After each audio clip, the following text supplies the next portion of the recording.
Yeah!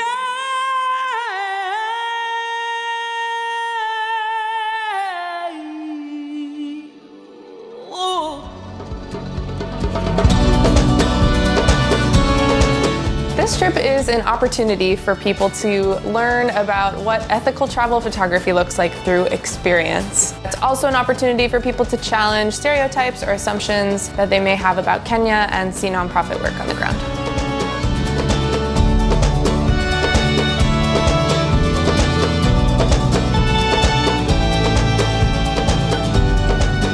I hope that this makes people more thoughtful photographers. I hope that they are more intentional when they click that shutter.